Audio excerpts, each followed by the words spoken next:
This is the regular meeting of the Mobile City Council, Tuesday, June the 20th. Please stand for our invocation led by Pastor Joe Johnson, Mount Hebron Church Ministries, and remain standing for the Pledge of Allegiance. Good morning. Father, it is in the very precious name of Jesus that we approach this day. God, help us to consider your amazing grace, for it was not by any efforts of our own, but by your incredible love for us that we find ourselves here this morning. Your word declares that this is the day that you have made. By the leading of the Holy Spirit, we should be able to rejoice and be glad in it. God, as we come before you today, handling business affairs and directions that you want us to go as a city, we pray, God, that your spirit will be that influences us and not anything else. There will be a lot of discussions with a lot of things on the agenda today, God. But we pray that the number one agenda would be, how can our city, its leaders, bring glory and honor to your name? And we pray for the mayor, the city council, police chief, fire chief, all of these folks that make decisions every day to help govern our city. But no one can govern like you. God, we say to the enemy who somehow is able to be in everything, your word declares that where you see the unity, you won't suggest a blessing, you won't consider a blessing, but you'll command a blessing. God, would you command a blessing over our city today as we become one in you? And then help us to remember, God, that the world says we are elected officials, but your word declares that we are chosen. Help us to remember what we're chosen for. Help us to remember that we've been put in these places for such a time as this. May the greatest thing that we accomplish today be decisions that will bring you glory, honor, and praise. Bless these leaders who you have chosen to lead this city. And we pray that all that is said and done, once again, will honor you. We ask this because we know you can, not you can't. And we declare it and we decree it in Jesus' name. And this great assembly of people and leaders together said, amen.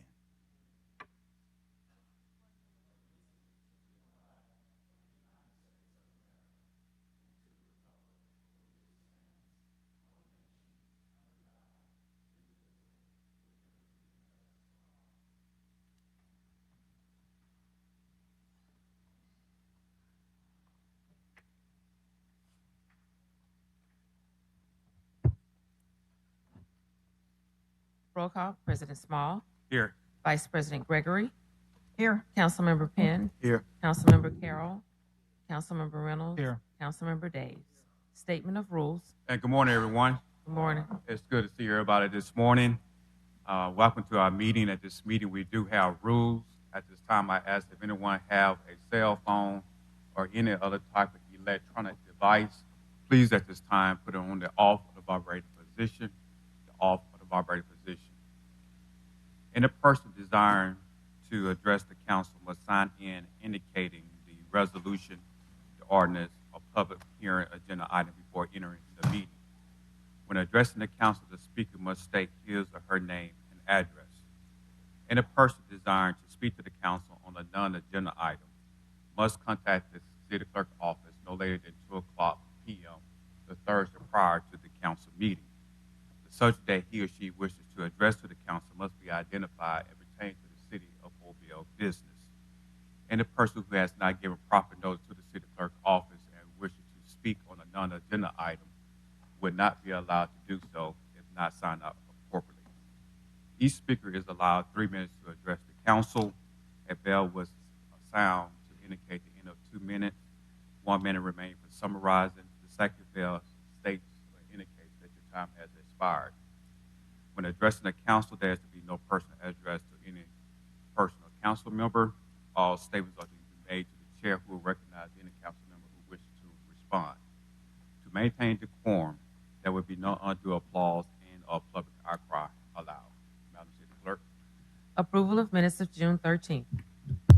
So moved. Second. Been properly moved and second. Any discussion?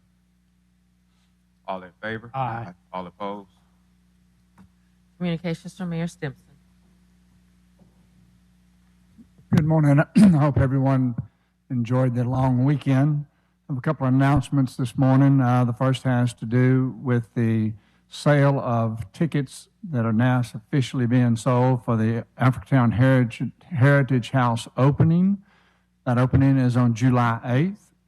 The Heritage House was created by the Mobile County Commission, Mobile History Museum, and supported by the City of Mobile.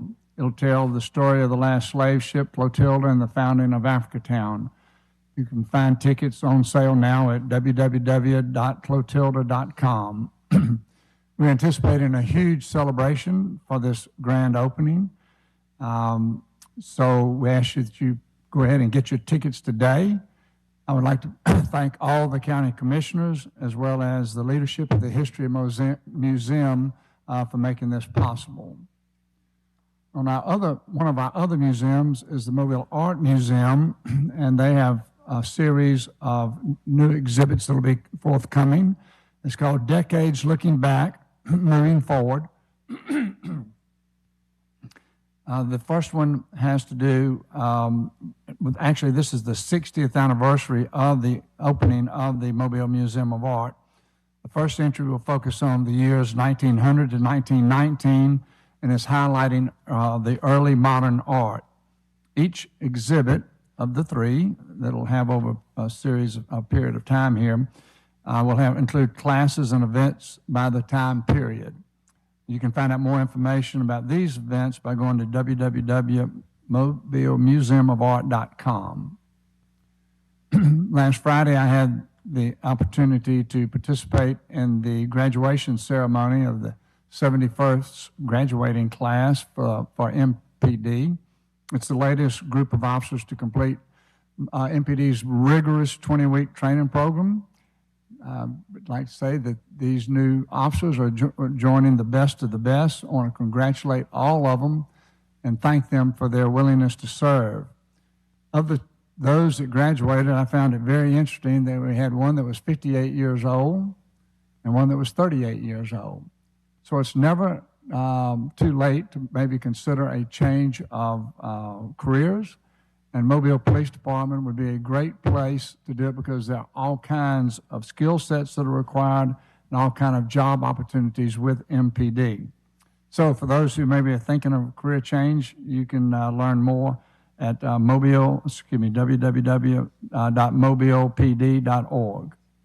And at this time, I'll call on Officer Prine to make the presentation for Officer of the Month.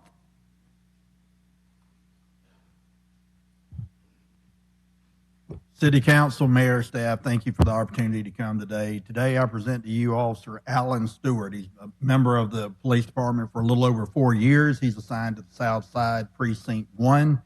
And just a little bit about his accomplishments. He received back in May of this year as 173 calls for service combined. He made 16 felony arrests, 23 misdemeanor arrests, but more importantly, because of his diligence and his tenacity, he arrested a commercial burglary in the 1st Precinct and also an individual that was wanted for robbery, sex abuse, and homicide.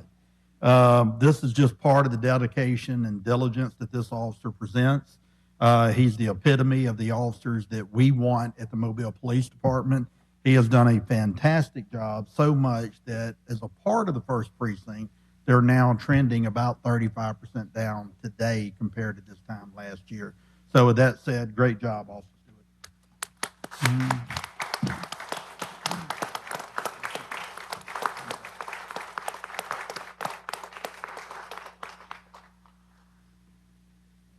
Thank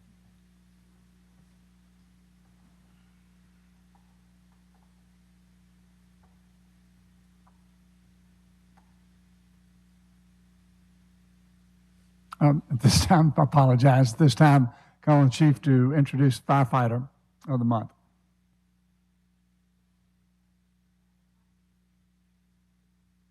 Good morning. Morning. Chief of Staff, Mobile Fire Department, in the absence of Fire Chief Jeremy Langley. City Council, Mayor, staff, I want to present to you our Firefighter of the Month for May, Caleb Watson. Caleb Watson is assigned to our communications division. He is our support technician. His responsibility is maintaining several key systems for our department, including the CAD system and automated fire station alerting systems. He ensures that our department is up to date on the latest upgrades and operating platforms and all communications equipment and hardware. He regularly serves as our liaisons between MCCD of Mobile, EMA, and other agencies as well. Caleb Watson is one of our young, up-and-coming rising stars within our department, and we are so proud of him. So today, I'm thankful for you guys for recognizing him at this time. Congratulations.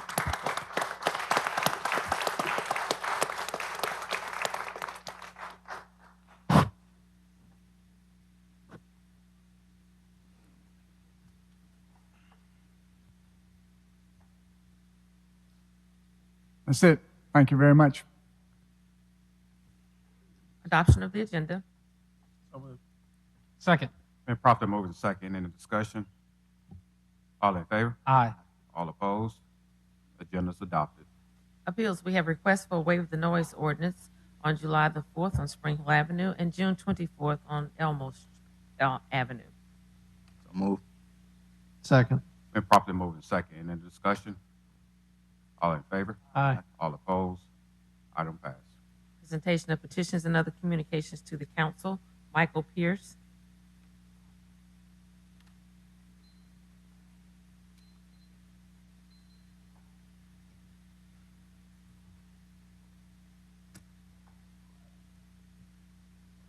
Good morning, Morning. City Councilors. Michael Pierce, 105 Fielding Place, Mobile, Alabama. The last time I was here, Councilman Carroll asked if I had some good news from the Housing Authority to share with you all, and so wasn't able to make last week's meeting, but I'm able to be here today. And just want to give you an update on the Housing Authority at a glance, just so that you guys could have a better sense of kind of where we are, where we're going, but most importantly, the progress that's been made.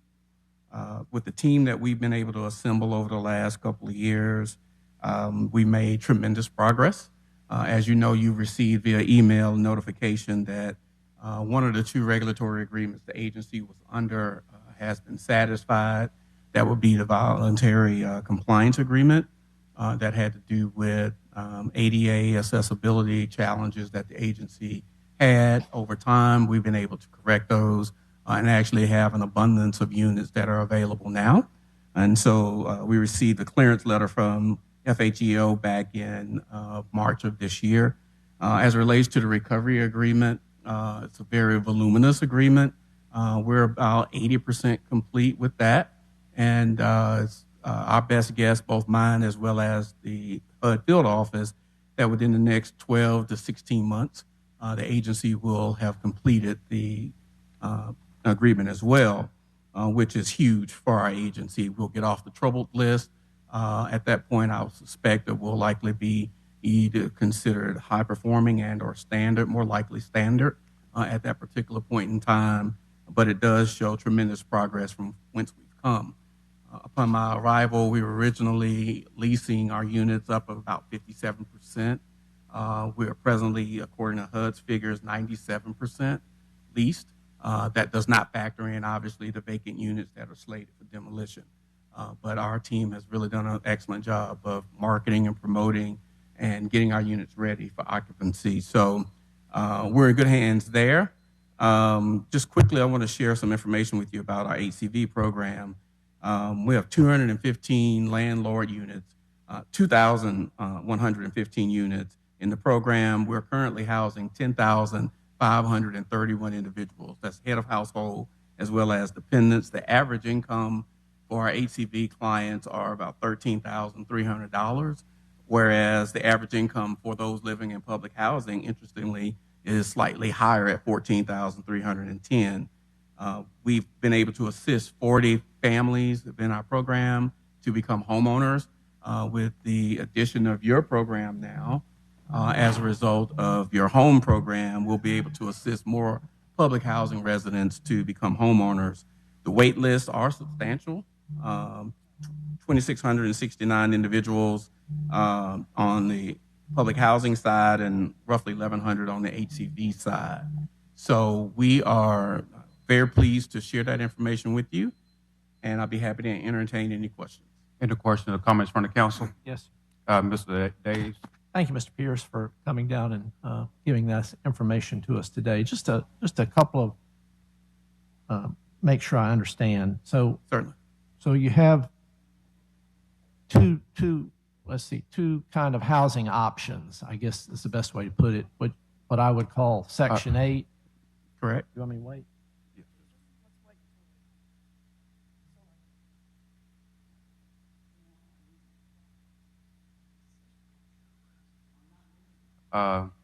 Council, let's just recess for 5 minutes.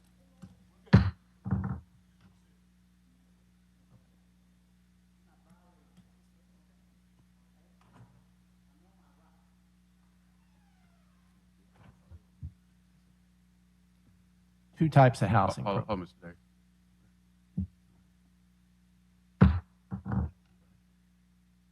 What I was used to referring to as Section 8 housing, which you administer that program. That's correct. So the official name is Housing Choice Voucher, HCV, but it's synonymous with Section 8. That's correct. And then public housing. That's correct. Correct. And so just to go back over these numbers once again, you have how many people living in the Section 8 housing? Total housed is just north of 10,500. So 10,531. That's including the head of household and then their Right. dependents. Right. And then how many do you have living in the public housing facilities? 2,361 2,360. with the same mix, head of household and then dependents. Okay, thank you very much, sir. Any more questions or comment from the council? Just one. Carol? Mike, in the past, there's been some questions about the ability of the housing board to quickly renovate some of the spaces that it has now that previously had tenants, or some of the issues that had tenants in it. Are y'all moving kind of quickly to kind of address some of those? And where are y'all with that? Can you kind of briefly talk about that a little bit? So when you refer to vacant units, are we talking about units that are located at developments outside of the ones on Michigan Avenue, or are we including those? Because there's two different scenarios. Let's talk just about the ones where you have people residing in Yes. them with some of the requests that they've made. Are you making good progress with that? Some of the repairs? Oh, without a doubt, yes. So our turnaround time had been north of 70, 90 days a few years ago in terms of turning units around and getting them made ready for occupancy. That number is just south of 30 days now. And so we don't have very many vacancies out there, which further exacerbates the affordable housing shortage that's plaguing not just Mobile, but the nation. And So we're able to do that, yes. making good repairs to units where we actually have people living in them also, right?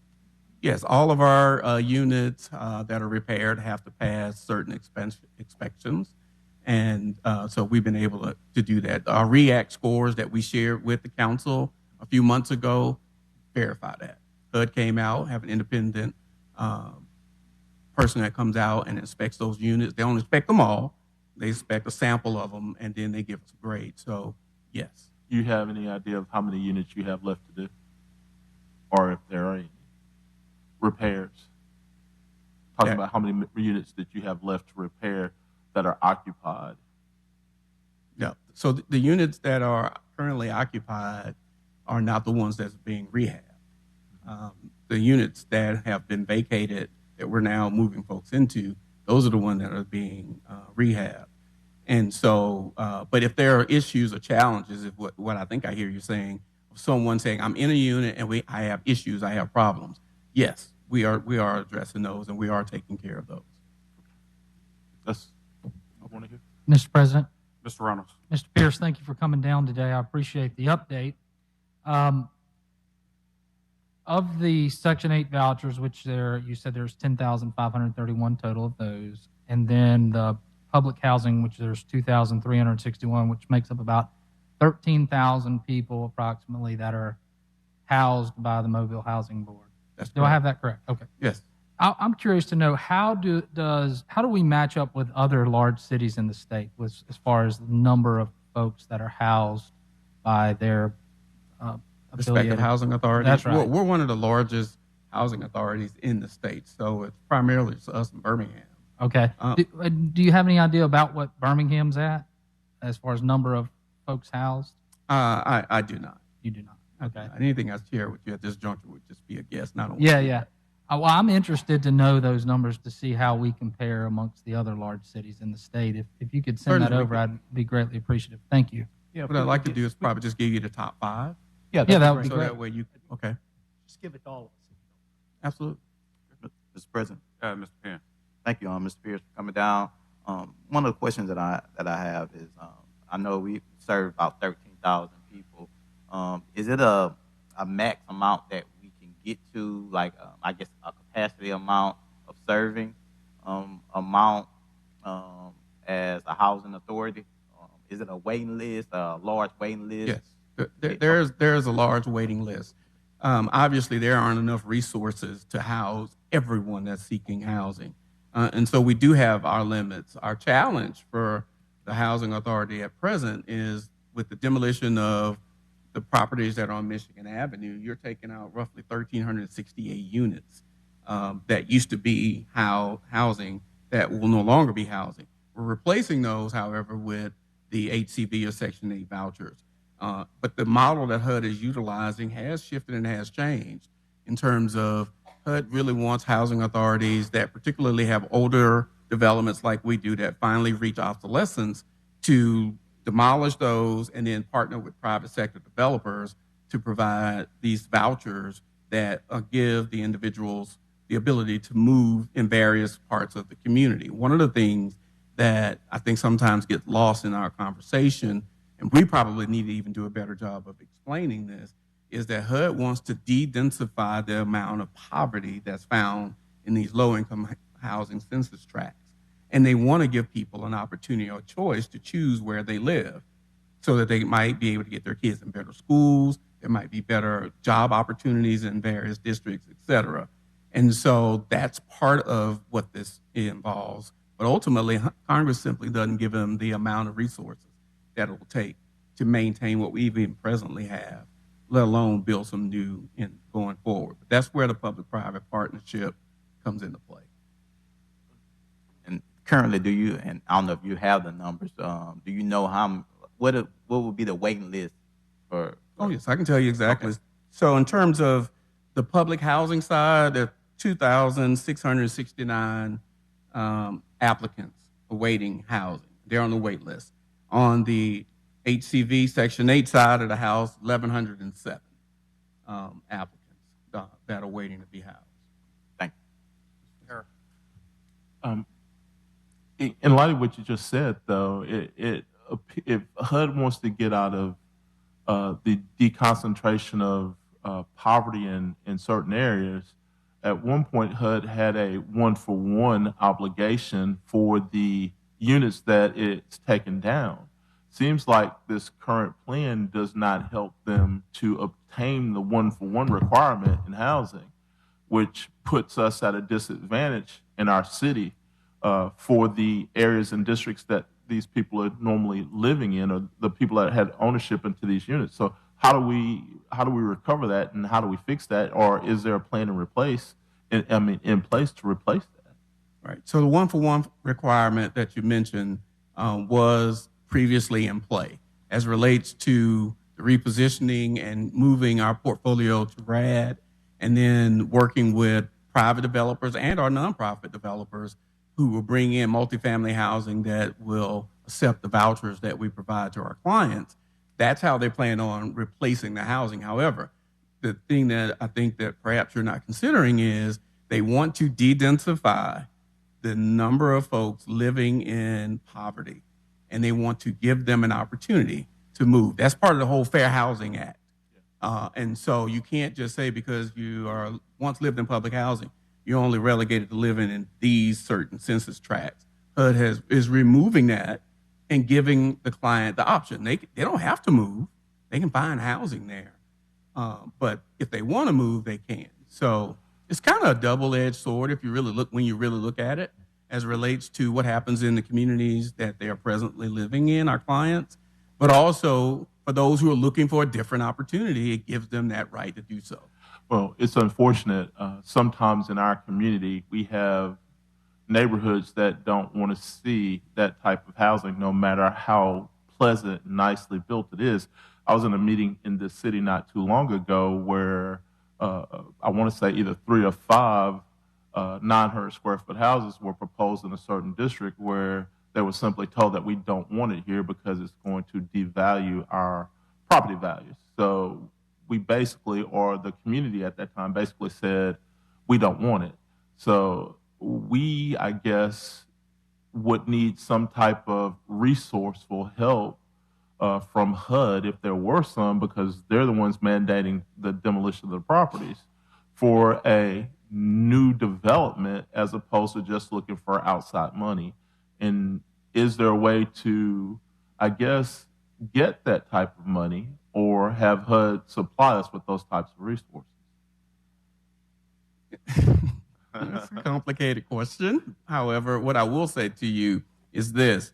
The city's rules that govern planned unit development, subdivisions, housing development, multifamily, triplex, et cetera, and so forth, are the city's rules. And I know that communities oftentimes may not want a particular type of development within their community, but if that development meets the city's rules as it relates to putting in a subdivision or what have you, then I would think that whomever is developing that property should be allowed to continue to develop that property. Just because the reality is, because people are making noise about certain things that they don't want doesn't necessarily mean that it is something that a request that needs to be approved.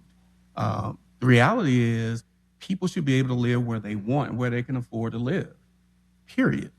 And we all know that there are other things that are engaged and involved in some of these protests against people moving from one place to the other. However, I would say, as a citizen and also as one who grew up in poverty in the MLK community, we ought to be able to live where we can afford to live.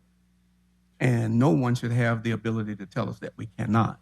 And so the fact that I may have come from a very low income community, didn't have much income or resource, but have been able to put myself in a position to live where I want to live, no one should be able to stop us from doing that. But that's why we have elected officials like yourselves and laws to say, listen, we hear you. However, as long as they meet the spirit of the rules and the codes, it's a development that needs to go in.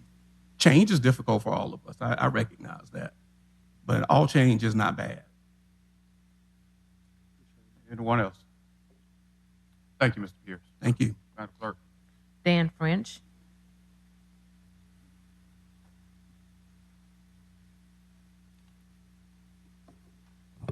Good morning. Good morning. Thank you for the opportunity for me to air my concerns on this Dan French. And the issue I've got is the building at 325 East I-65 Service Road South. It has become an eyesore, and I just wanted to express my concerns on this. I filed a complaint about September of last year, and it came out as Municipal Enforcement 29912. And so far, all that has been done is a citation.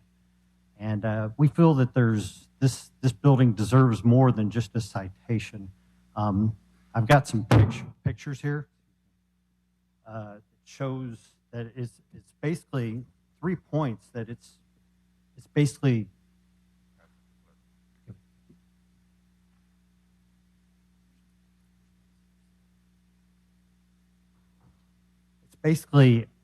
an eyesore, and it's dilapidated. It's a health hazard. As you can see in these pictures, it's boarded up.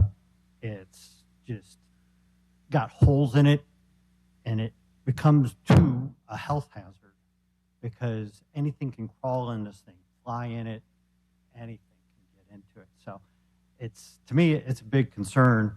And it also, the third point is it becomes an attraction for the homeless too. I've seen more that the mall security. This is part of Springdale Mall, and if it was off the beaten path, it wouldn't be as bad. But this is in the middle of the main shopping district, and it's been this way since point number two is it's been this way since 2012, since the tornado hit, and it just has not been updated. It's just, yeah, it was 30. Oh, I'm sorry. Go ahead. I'm sorry. There were 3 of those things, so you can pass them around. But it's just it's just an eyesore, and it is a health hazard. And what I'd like to see, my preferred outcome is one of two. One is that we basically have the landlord fix it up. I would just like that to happen. But if he doesn't want to fix it up, I'd like to have it condemned. I mean, this is in the part of the main shopping district. I own the building right north of it. My tenants look right out at it. It's to my disadvantage that it is just standing there, not being just rotting and deteriorating. But that's my concerns. That's my issue. Mr. President? Yeah, Ms. Gregory. I know David Doggenbaugh is not here, but Jamie Roberts is here, and I think he can provide some information on this for Mr. French while he's here.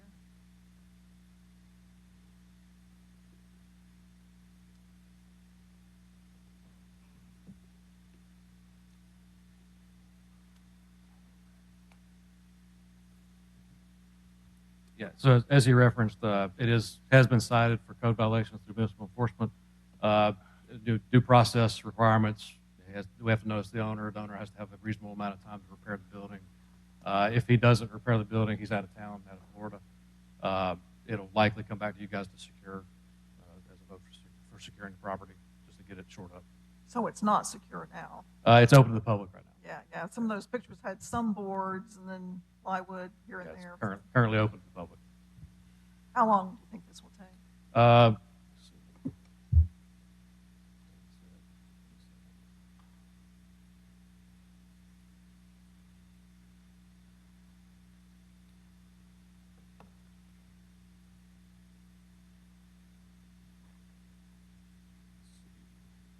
Tickets were issued on 4/5, so it should have its notice. Should be 8 days now. We should be getting it as far as any action the owner's going to take to where it comes back to you guys if he doesn't take any action. I can get a more firm date from David. That's kind of where we're waiting on the owner. If you could stay in touch with Mr. French or David, Yeah. either one, just to let him know where we are. Yeah, if you can just give him one of your cards and everything, that'd be great. Thank you so much, Ms. French. Madam Clerk. Travis Howard.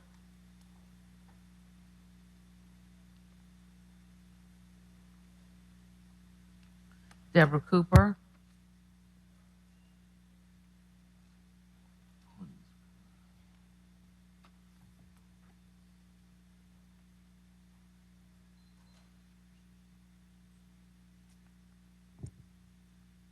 Deborah Cooper, 1202 Shoreacres Drive, Mobile, Alabama, 36605.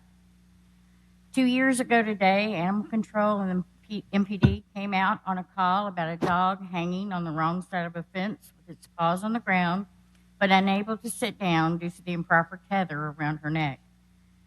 Both city entities decided to educate the owner, who cursed them the entire 90 minutes they were there. Knowing the animal had almost strangled to death on that tether, they handed Pebbles back to the woman who had failed to feed, water, or love her. Less than 20 hours later, Pebbles hung by her neck until she died. By the time I found the dog, she was already dead. The owner was required by law to check her every hour, yet didn't find her till 17 hours later. I was told by the city leadership that they chose to educate rather than ticket. I was told that animal cruelty wasn't what Mobile stood for. I was told that so many $1 million were set aside for a new shelter. So what has changed in 2 years? directors, to my knowledge. We've had 3 or 4, maybe 5 animal shelter directors in the past 2 years. Our city shelter was once a no-kill shelter, and it's now a kill shelter. If an owner needs to surrender their dog, they are asked to pay the cost for the animal to be euthanized. Are we going to put that on our Flymobile signs? Nearby rescues are struggling to do what the shelter should be. They give their time, money, and sanity to save animals. While cats were getting killed in Midtown by hungry dogs this past year, the then shelter director was catching squirrels from downtown because those 30 squirrels were a huge problem. How many police have been trained on animal laws? How many animal control officers can write tickets? And if so, how many tickets have been written for chained dogs or improper tethers? How many bad owners have been arrested? I'm guessing none. Did you know that there's a dog at a business that died from heat stroke because the owner didn't give him water or shelter from the heat? The dog died as the rescuer begged the owner to take it to the vet. There was Tazzy, the plateau dog that was left by its owner on a chain and died slowly as children watched while walking to school. The owner has never spent a night in jail, never showed up for court, and is out living his life. When will Melville start caring about animals? When will the city take a real stand on animal cruelty? How many will die like Pebbles did at the hands of her owner and the city who allowed it? It's unacceptable, and there will never be peace or justice for Pebbles. I come here every year on the anniversary of her death asking y'all to please do something to save our animals. They're out there suffering, and it's the owner's fault. And education should be over. If they can't take care of a dog, they shouldn't have one. Thank you. Thank you.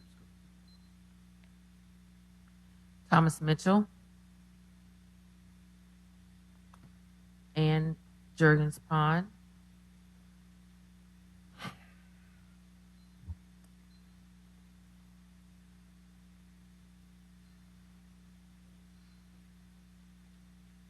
Hello. Thank you for having me. It's Ann Jurgens Pond at 300 South Georgia Avenue, District 2. I am here today to mention a couple of things about the fear of the removal of 2 historic homes on Contai Street, 918 and 920 Contai, and I know that you've heard much about this issue already, and so I wanted to make 3 points and try to make them quick. I realize that the decision is before the ARB and that any appeal to the ARB does no longer, I believe, come to you all, but to a circuit court if there's an appeal. And so I think, though, that doesn't make it a moot point to bring to your attention some things about this and think about it in the bigger picture. So briefly, I'm probably making a lot of noise in this. So briefly, I just wanted to say, if there's anything that you can do to lend a voice to the ARB decision, consider this. We have the Tiger Grant for Broad Street development, and it's coming along beautifully.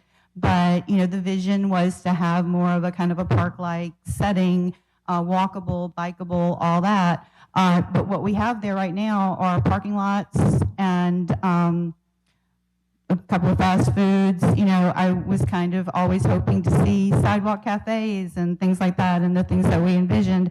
And we talk about connectivity, but there's nothing being connected. Connectivity is about access from one thing to another, and we don't have those places to sit. And so with the development of Cotton Hall, there was property on Broad Street right there that they were allowed to build warehouses.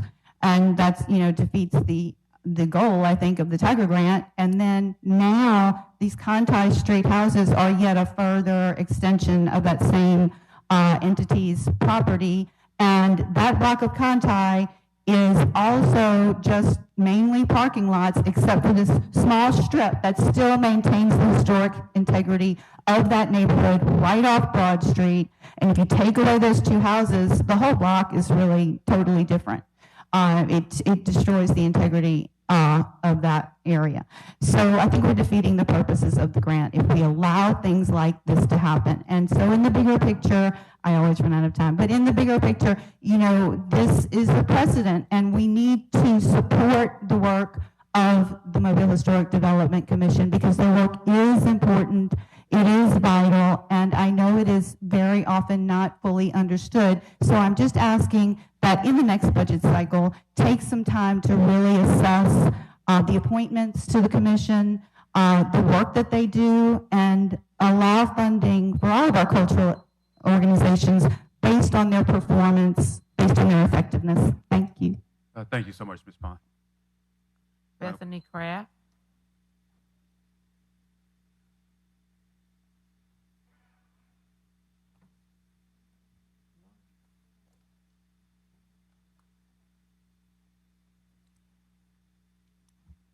Good morning, Bethany Kraft, 1219 Texas Street.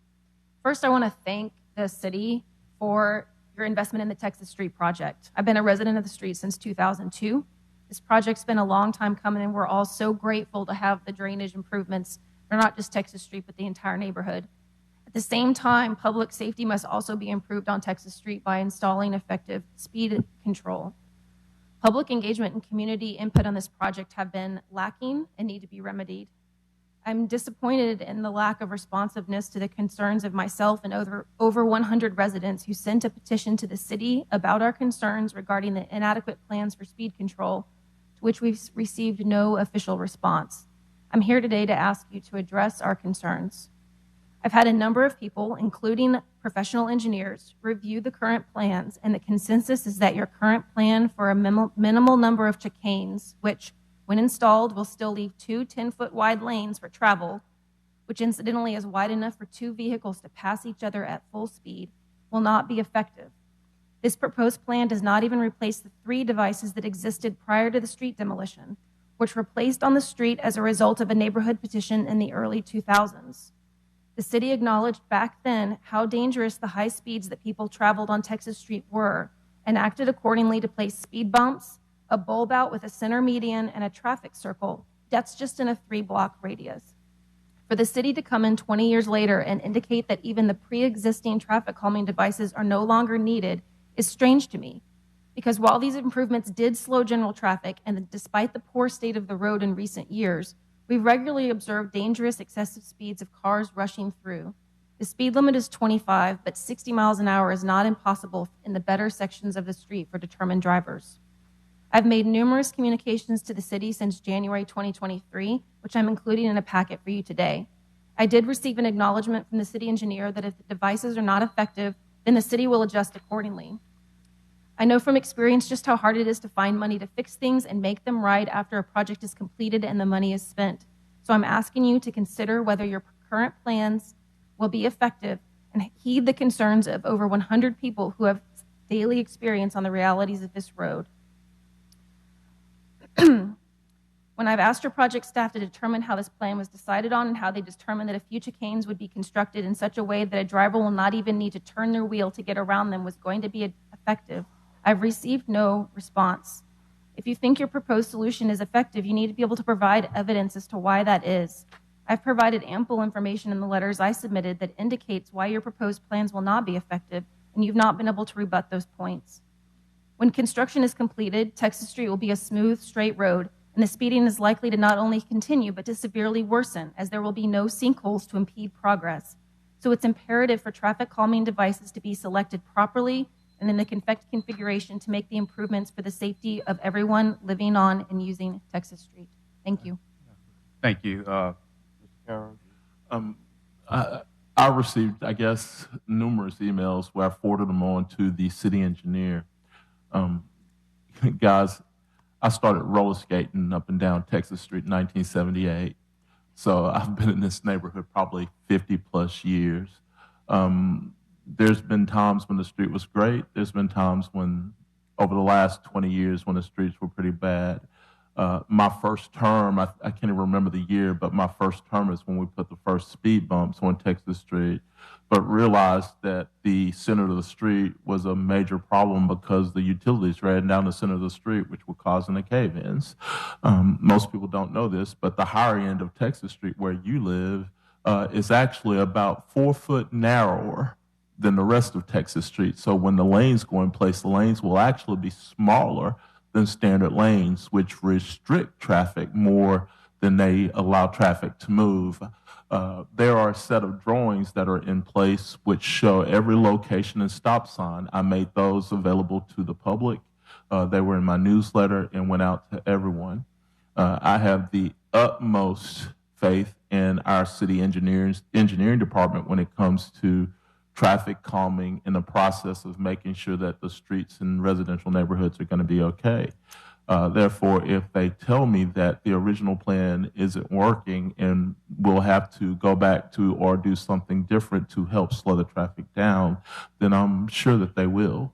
So for now, though, I mean, I have to stand by the engineers that the city has in place and say, this is where we are now.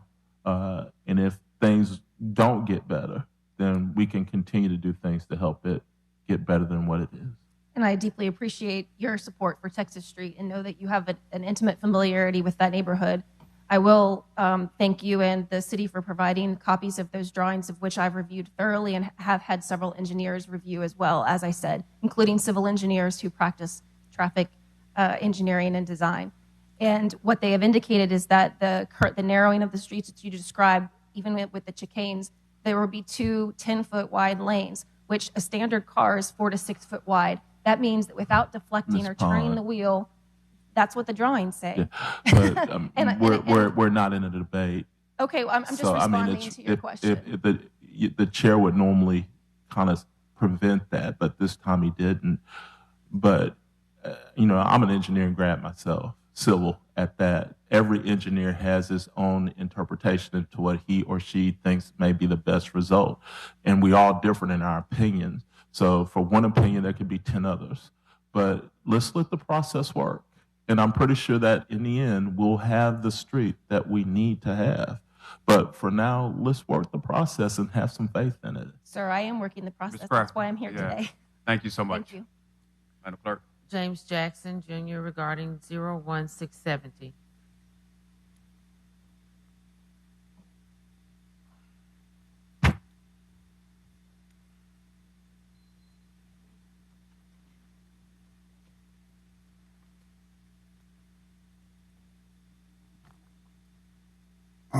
Good morning, everyone. I'm here to talk about Ladd Stadium. Very concerned about that issue there. Let's get your full name. James Lewis Jackson, Jr. I'm concerned about the city selling Ladd Stadium to the Mobile County School Board because I feel that our heritage, our tradition, and our culture is being threatened. And also my livelihood. I'm a promoter and I market events there at Ladd Stadium. And we have a HBCU coming up. We have two actually this year. And we've been doing that for the last couple of years and they've been successful. And I'm afraid that it's going to be threatened. I just want to know, why is the city selling the school board Ladd Stadium for $1?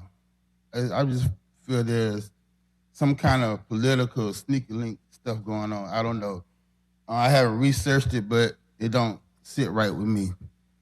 And that's all I want to say. Thank y'all for your time. Just give a second opinion. Let's come up with another solution on how we can make Ladd Stadium better. Thank you. Thank you.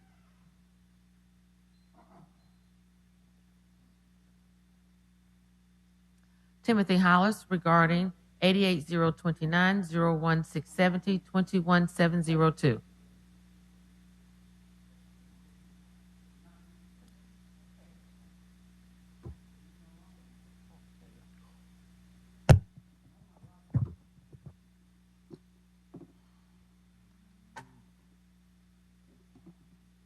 Timothy Hollis, 1924 Seal Street.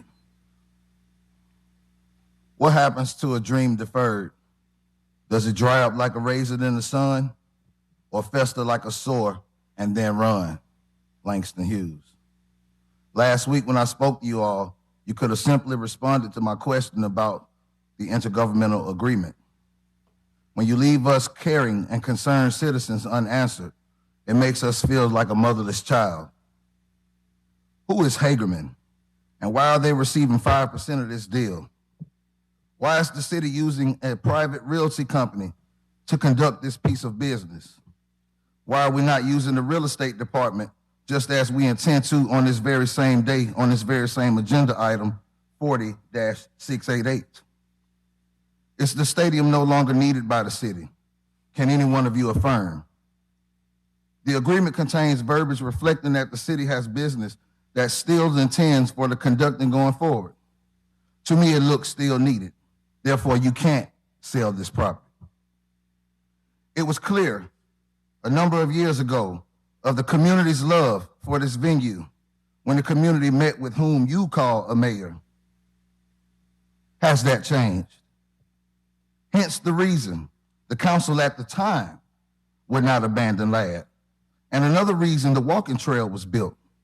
Council members from 1, 2, 3, and 6 pushed very hard to allocate capital dollars and keep LAD open. The LAD board was given its authority by a legislative act in Montgomery. So how can anyone in this room dissolve the body? In closing, how is it ethically sound to enter this agreement when the council attorney is employed by the same legal agency that represents the school board, the Atchison firm? And before I take my seat, I also see 21-702, which I signed up to speak for. I'm glad to see Hank Aaron's home returning to Tomanville, although the agreement states it will be placed at 2156 St. James Road, which is not adjacent to the 3rd precinct.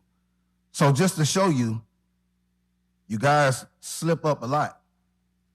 And if you slip up on something that small, how can I trust you not to slip up on LAD? Sabrina Mass regarding 01670 88029. Good morning. Good morning. Sabrina Mass, 1050 Belvedere Circle West, Mobile, Alabama, 36606. I am also here to speak on the city ordinance 88-029, 01-670, 08-698. I too am concerned about the LAD situation. Why are citizens coming down here week after week and talking with their concerns about the things and the issues they have? People in the community are not having trust in this assembly. People are having anxiety. People do not feel that they're being listened to or heard. This is ridiculous. You know, why do we have to listen and hear this stuff on the news before we even know anything is going on about discussions of LAD? That's ridiculous. And I know that's a fact because I'm down here every week. I haven't heard anything about LAD or any kind of negotiations. And how do you sell something for $1 and turn back around and give them $9 million? So the city of Mobile is going to turn around and give the state of Alabama $9 million because Mobile County public school system is ran by the state of Alabama. The state of Alabama should be giving us $9 million instead of vice versa. And also on the state statutes, 11-47-20, 11-45-8, which is the Alabama Monuments Preservation Act of 2017, which was addressed by Reggie Hill, the citizens of Mobile. And so from my understanding, you guys have put the vote aside to redo the wording because a citizen came down here and presented these statutes. Does anybody know what they're doing up here? This is very concerning. How is it that citizens can do their research, as myself and others, and we research? We're not even attorneys, and I guarantee I can represent myself in court if I need to, because I can go to the law library. We do that. There are concerns out here. People are concerned. Leave the black districts alone. Reggie Hill regarding 88029, 01670, and 08698.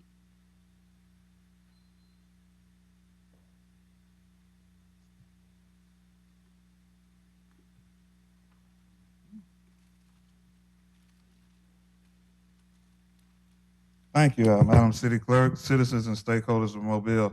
I rise today to continue our conversation regarding 621 Virginia Street. As I consider discussing LAD Peoples with this body today, I couldn't think of anything other than slavery and castration.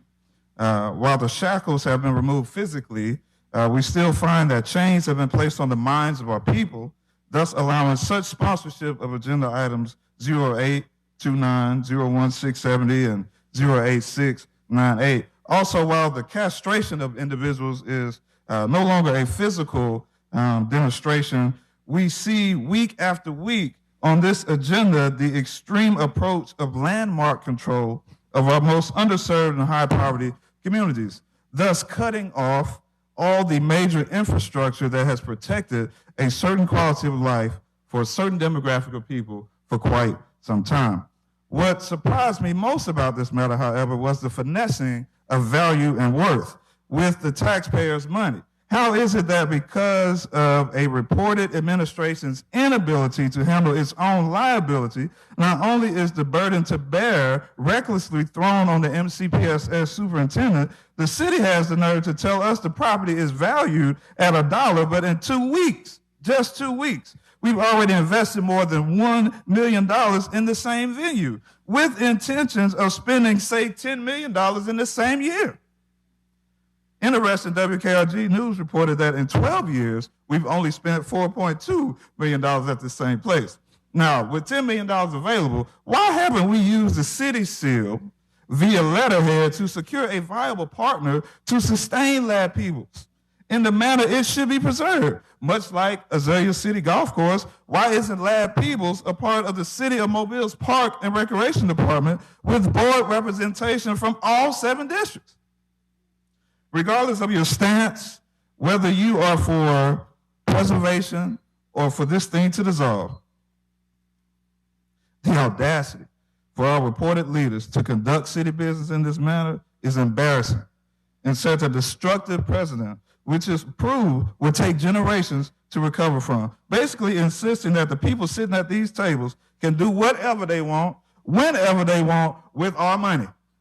Remember, money is not the issue here. Millions on the Civic Center with not a copper penny on the inside of the building yet, a healthy surplus, $26 million of ARP funds that we haven't even been allocated towards yet. This is a matter of poor decision making. Surely you all have read the letter from the DA, so we don't need to discuss the rules, but we want to be clear here. Fred Richardson, Best Rich, they wouldn't have went for it, and I don't even believe LaVon Manzi. He would have at least sent it to committee and then conducted a public hearing. So as you make these decisions, I want to commend 2 gentlemen from 1 and 2 who actually put out there today that the contracts are different. You put out 3 separate contracts in 3 separate weeks. So we need to be doing this, and we're going to conduct this business like this. You should not expect the city of Mobile to be any different than this now. Thank you on the floor. Madam Clerk, how many more speakers will we have? That's it. Council, I'm going to ask for a 10-minute recess. We'll recess in about 10 minutes. Mr. President. Ms. Carroll. Recess referencing. Right. In that time, can I talk to the Chief of Staff, Michael Linder, you, and the rest?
Mr. Reynolds, Mr. Carroll.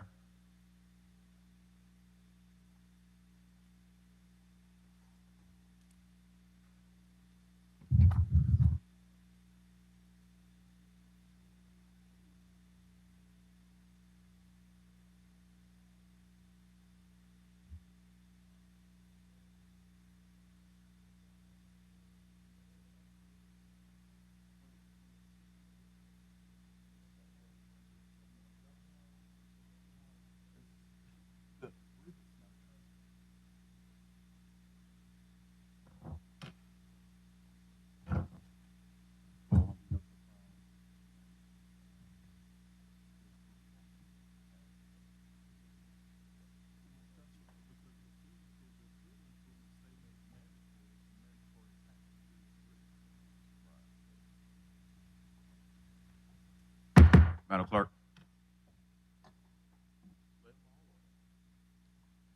Ordinance is held over. 88029, ordinance authorized the sale of city-owned property located at 1621 Virginia Street. Motion to lay over 1 week. Been properly moved and second in discussion. All in favor? Aye. All opposed? Item laid over 1 week. Resolutions held over. 01670, authorized intergovernmental agreement between the City of Mobile and the Board of School Commissioners for the purchase of Ladd Stadium. So moved. Second. Been properly moved and second in discussion. Mr. President, Mr. Chair. if this is the amended version that we just got on the third read, I would also lay it over 1 week. Because what we got is we got a third revision to the first revision we have. It's not the original agreement that we were given that we told we were going back to. So in my opinion, it needs to be laid over 1 week also. Any other discussion?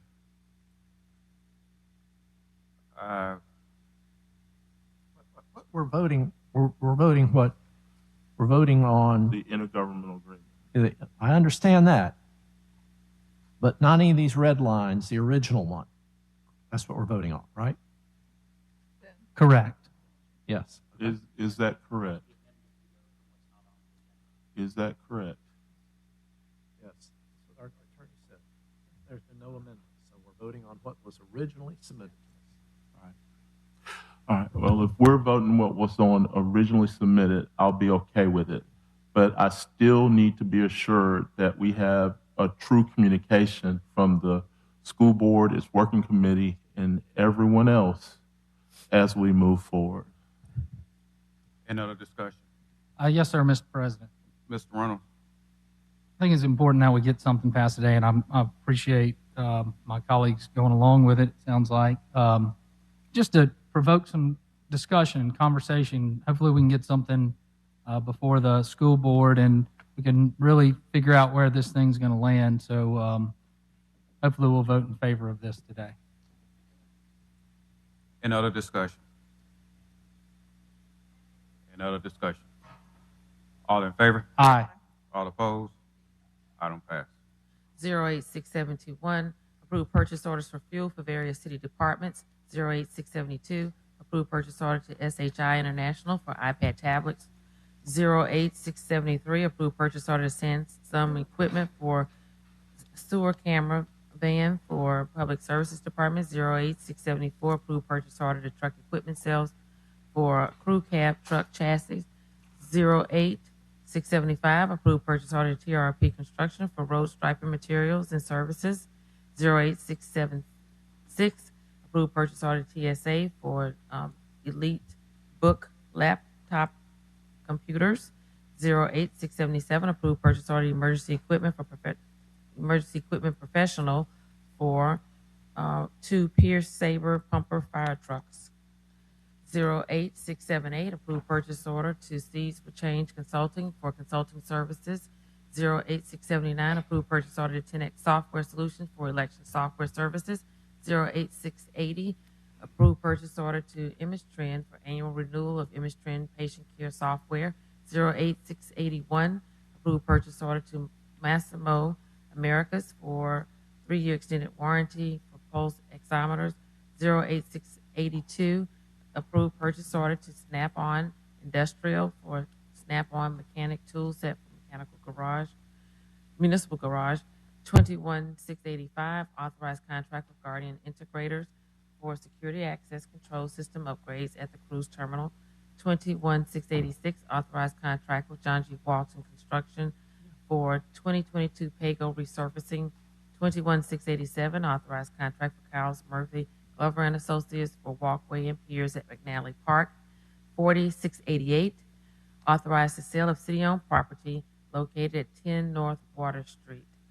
So moved. Second. Been properly moved and second. Any discussion? Yes, sir, Mr. President. Mr. Reynolds. Although discussions surrounding Ladd Stadium, which is obviously a big one, something else on here, which is very big and very important to our constituents, is the pay-as-you-go program through the county, which everybody voted on. And I'm excited to let the citizens of District 4 know that Greelot Road is part of this, of being resurfaced, as well as Gerby Road. Also in this bunch of approvals is resurfacing of various parking lots and that sort of thing throughout the city, and I'm happy to report that included in this is the resurfacing of Stotts Park parking lot. So glad this is happening. Thank you, Mr. President. Any other discussion? All in favor? Aye. All opposed? Item passes. Consent resolutions being introduced, 31689 through 60694. Move to waive the rules for immediate consideration of these resolutions as read. Second. Been properly moved and second. Any discussion? All in favor? Aye. All opposed? Rules waived. 31689 and 690 are authorizing a grant application to Firehouse Sub Public Safety Foundation, the First Responders and Public Safety Grant, and also to the State of Alabama Law Enforcement Agency, the fiscal year 23 State Homeland Security Grant Program.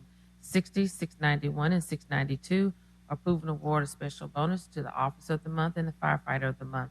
60, 693, and 694 are determining appropriations to Spring Hill College and RC Africatown Plateau Pacers serve a public purpose and approving payments.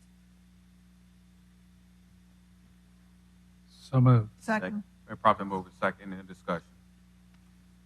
All in favor? Aye. All opposed? Item passes. Resolutions being introduced, 08695 through 35704. Per council rules, these will lay over for 1 week. Announcements. District 2, Councilman Carroll.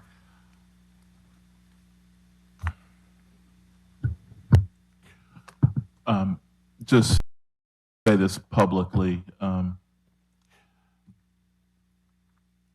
The city of Mobile has quite a few municipal structures, buildings all over the city. I don't even know what the total assets are that the city owns anymore off the top of my head.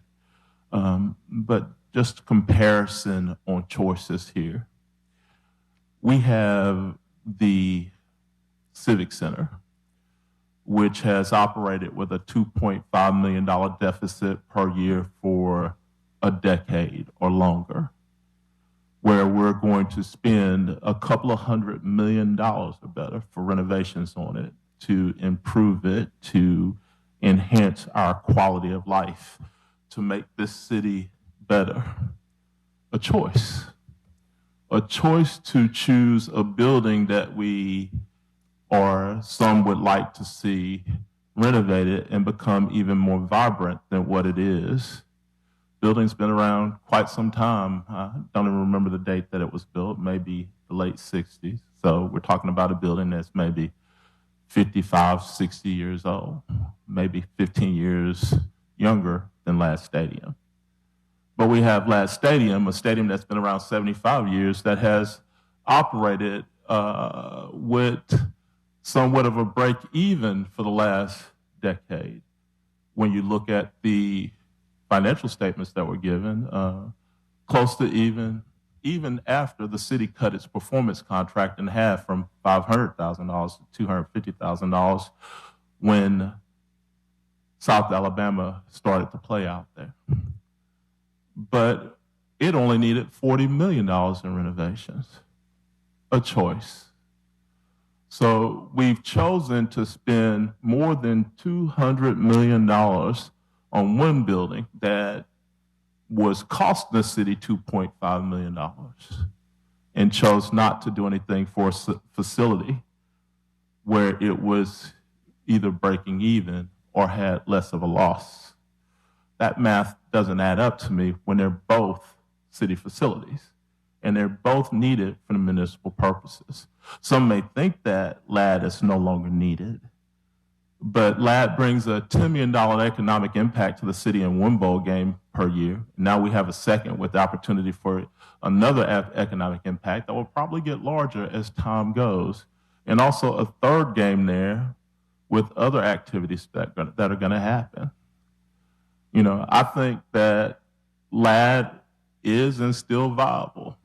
Now, the positive to this is that the school system, hopefully, when this goes through, will continue to promote this stadium in a manner that it is viable to the city of Mobile, to where it can still and still does provide the same services that it does today for our communities, so that we can still host the same events and maybe bigger events as time goes along out there. You know, I've only heard so far what the intent and the purpose is to be. I haven't seen it in writing from anywhere, which makes me concerned, which provides the hesitation until we all know exactly what we're going to get and how we're going to move forward. You know, it's not that we're selling it, it's that we want to be sure as a council that the stadium is going to remain a vibrant part of the culture that has been built around it without losing it. And I think that's what the community is trying to tell everyone. And that's also what I'm trying to say to everyone as we move forward. So I'm not against the sale, but I am all for the culture that we've built around a facility that is a big part of the quality of life of certain communities in this city. Thank you, Mr. President. Thank you, Mr. Carroll. District 5, Councilman Davis. District 4, Councilman Reynolds. No announcements. District 1, Councilman Finn. Thank you, Mr. President. I want to join in with Councilman Carroll, stating that I'm not against the sale of LAD Stadium, but I want to make sure that is have the opportunity to thrive like it should be able to, because of the opportunities there at LAD. We don't have a venue like that in our city. And this past year, just seeing the HBCU game, it was packed. Almost 30,000 people inside, 20,000 people outside.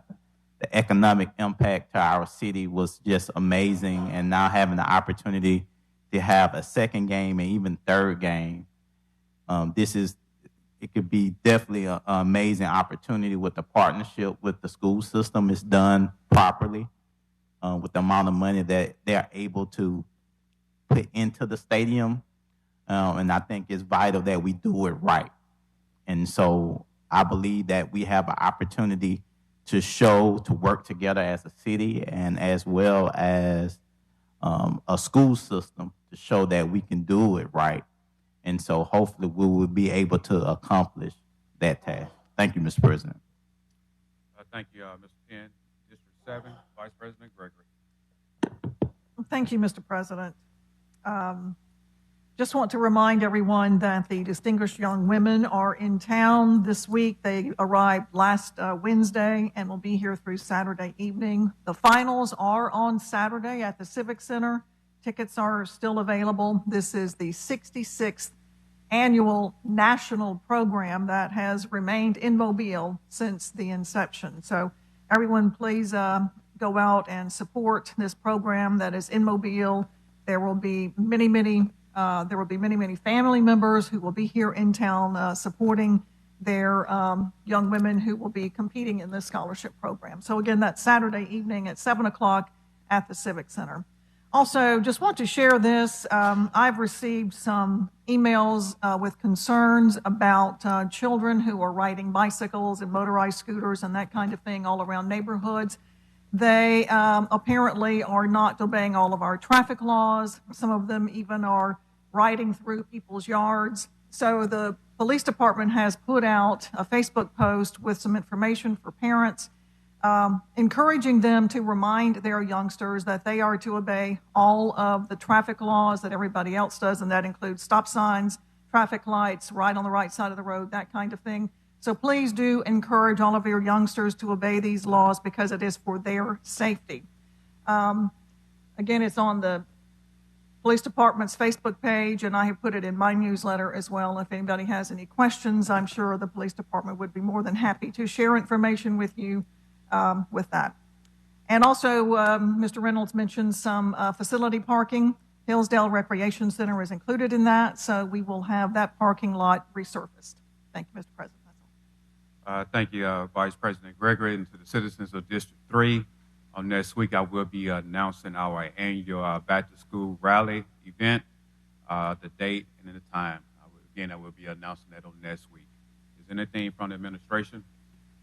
Motion to adjourn. Properly moving second in discussion. All in favor?